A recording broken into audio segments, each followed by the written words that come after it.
એક મારે દાખલો બનેલો છે મારી નજર.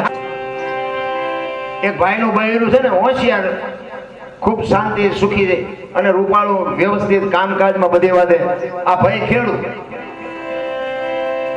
દીકરી ભણેલ ગણેલ હતી, છતાં એને એવું વિચાર્યું મારા મા બાપે મને જ્યાં આપી બરોબર છે.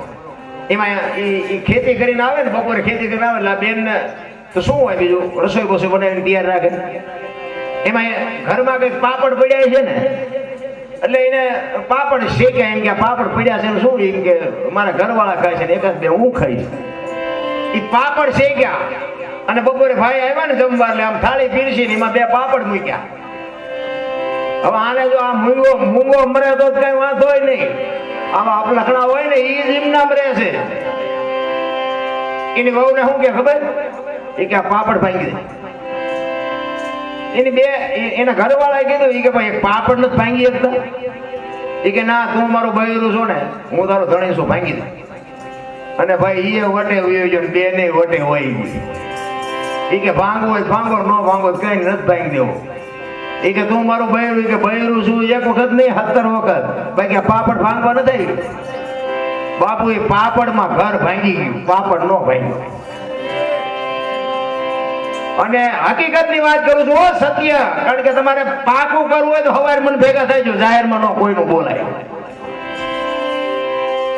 ઈ બાપુ ઘર ભાંગી ગયું. ઈ કે હું મારા બાપા ની વહી જઉં છું, મારે બીજું ઘર કરવું નથી અને તારું પાણી ભરવું નથી. પાપડ ભાંગે લઈ આવજે.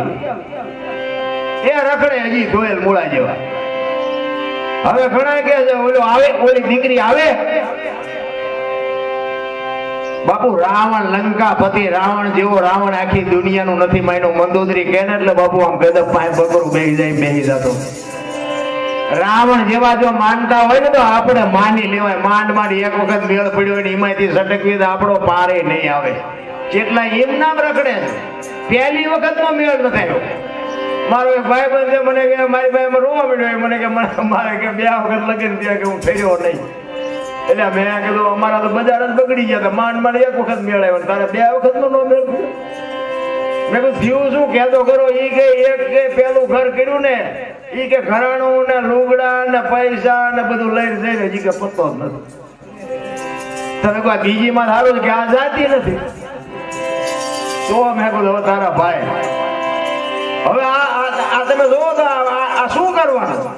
પતિ પત્ની કા એક મતા તો સરગાપુરમાં સતા. બાપુ હરિચંદ્ર ભેળા ભેળા તારામતી હોય, સગાડસા ભેળા ભેળા ચંગાવતી હોય, જલારામ ભેળા ભેળા વીરબાઈ હોય. બાપુ એના જ આ દુનિયામાં ઇતિહાસ થાય. એમ નામ બાપુ રેઠું નથી પડ્યું. હરિચંદ્ર રાજા અયોધ્યાનો મહારાજા, બાપુ એનો હાચો ગુરુ તો એ ફૂફડા વણવા વાળો હતો, સુલોચન ગાજો. રાત્રિના સમયે નગર જનતા જોવા માટે નીકળ્યો ને, એ નગર જનતા જોતા જોતા એક છેલ્લે પછવાડે, ગામની પછવાડે એક નાનું એવું ઘર છે. એમાં જતી સતીનો મેળાવડો છે, પાઠ છે અને ગુરુ મહારાજ બેઠા છે. કોણ? સુલોચન ગાજો ગુરુ ગાદી ઉપર બેઠો છે.